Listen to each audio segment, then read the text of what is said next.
بسم اللہ الرحمن الرحیم۔ صرف 5 منٹ کا مدرسہ قرآن و حدیث کی روشنی میں 167واں دن 17 جمادی الثانیہ۔ نمبر 1، اسلامی تاریخ۔ حجۃ الوداع۔ فتح مکہ کے بعد جب پورے عرب میں مذہب اسلام کی خوبیاں اچھی طرح واضح ہو گئیں اور لوگ فوج در فوج شرک و بت پرستی کو چھوڑ کر اسلام قبول کرنے لگے، تو اب وقت تھا کہ حضور صلی اللہ علیہ وسلم خود عملی طور پر فریضہ حج کو انجام دے کر اسلام کے اس عظیم رکن کی شان و شوکت اور اس کی ادائیگی کے صحیح طریقوں کو بیان فرمائیں اور شرکیہ باتوں اور جاہلی رسوم و عادات سے اسے پاک کر دیں۔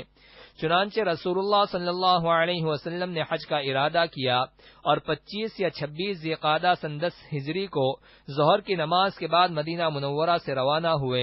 تمام ازواج مطہرات اور سیدہ فاطمۃ الزہرا رضی اللہ عنہا آپ صلی اللہ علیہ وسلم کے ساتھ تھیں اور صحابہ کرام 1 لاکھ سے زائد کی تعداد میں آپ صلی اللہ علیہ وسلم کے ساتھ شریک تھے۔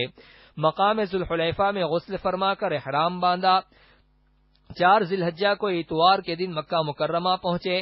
سب سے پہلے خانہ کعبہ کا طواف کیا اور صفا و مروہ کی سعی فرمائی اور 8 ذی الحجہ سے حج کے ارکان کو ادا کرنا شروع فرمایا۔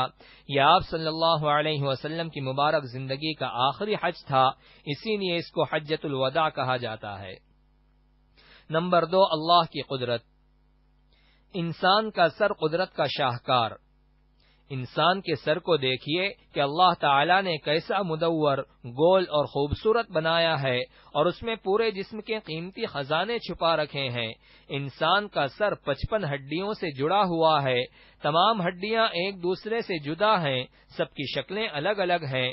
6 ہڈیاں کھوپڑی کے حصے میں ہیں، 24 اوپر کے جبڑے میں اور 2 نیچے کے جبڑے میں اور باقی دانت میں ہے۔ ان تمام کو حسن ترتیب کے ساتھ جوڑ کر ایک خوبصورت شکل بنائی۔ غور کرو اس کی کاریگری کتنی زبردست ہے۔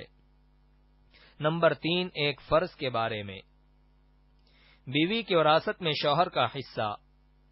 قرآن میں اللہ تعالیٰ فرماتا ہے، تمہارے لیے تمہاری بیویوں کے چھوڑے ہوئے مال میں سے آدھا حصہ ہے جبکہ ان کی کوئی اولاد نہ ہو، اور اگر ان کی اولاد ہو تو تمہاری بیویوں کے چھوڑے ہوئے مال میں 1/4 حصہ ہے۔ تمہیں یہ حصہ ان کی وصیت اور قرض ادا کرنے کے بعد ملے گا۔ نمبر 4، ایک سنت کے بارے میں۔ سونے سے پہلے بستر جھاڑ لینا۔ حضرت ابو ہریرہ رضی اللہ عنہ فرماتے ہیں کہ رسول اللہ صلی اللہ علیہ وسلم نے فرمایا، جب تم میں سے کوئی بستر پر آئے تو اسے کسی کپڑے سے جھاڑ لے، اسے نہیں معلوم کہ بستر میں کیا ہے۔ نمبر 5، ایک اہم عمل کی فضیلت۔ جنت میں داخل کرنے والی چیز۔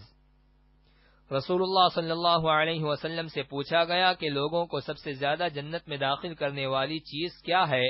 آپ صلی اللہ علیہ وسلم نے فرمایا، اللہ سے ڈرنا اور اچھے اخلاق۔ اور سب سے زیادہ آگ میں داخل کرنے والی چیز کے بارے میں سوال کیا گیا تو آپ صلی اللہ علیہ وسلم نے فرمایا، منہ اور شرمگاہ۔ نمبر 6، ایک گناہ کے بارے میں۔ ازار یا پینٹ کو ٹخنے سے نیچے پہننا۔ رسول اللہ صلی اللہ علیہ وسلم نے فرمایا، جو شخص غرور و تکبر میں اپنے ازار کو ٹخنے سے نیچے لٹکائے گا، اللہ تعالی قیامت کے دن اس کی طرف رحمت کی نظر سے نہیں دیکھے گا۔ نمبر 7، دنیا کے بارے میں۔ کامیاب کون؟ رسول اللہ صلی اللہ علیہ وسلم نے فرمایا، کامیاب ہو گیا وہ شخص جس نے اسلام قبول کیا اور اس کو ضرورت کے بقدر روزی ملی اور اللہ تعالی نے اس کو دی ہوئی روزی پر قناعت کرنے والا بنا دیا۔ نمبر 8، آخرت کے بارے میں۔ اہل جنت کا اکرام۔